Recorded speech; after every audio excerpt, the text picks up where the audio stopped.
Assalamualaikum dan salam sejahtera. Saya Nur Alisha Umairah binti Muhammad Noor, kru TV PSS anda. Hari ini kami bersiaran dari Auditorium MPPG sempena Majlis Apresiasi 2025.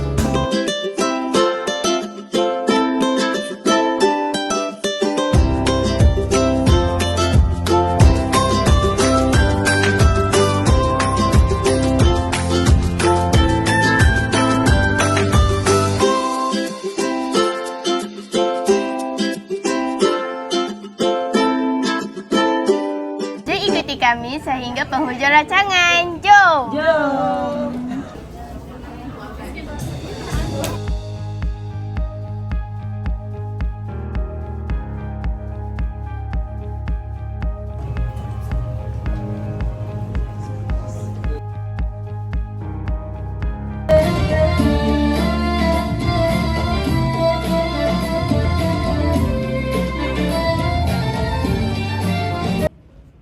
Ya Allah, Ya Rahman, Ya Rahim. Bilangan ini, gunakanlah keberkatan kepada majlis ini dan jadikanlah ia sebagai keluarga sekolah ini, para murid, guru-guru. Kursi Packer Production dan berusaha Encik Muhammad Harudin Babian sampai dengan akhir insyaAllah.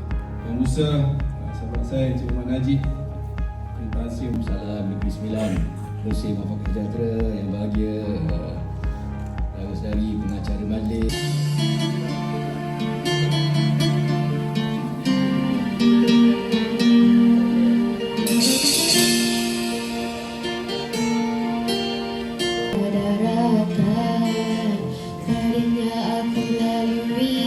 Dipersilakan ibu dan bapa dan Sarah untuk murid ini akan menerima sedia penghargaan. Tanya ucapkan kepada Datuk Bonda Dan yang diucapkan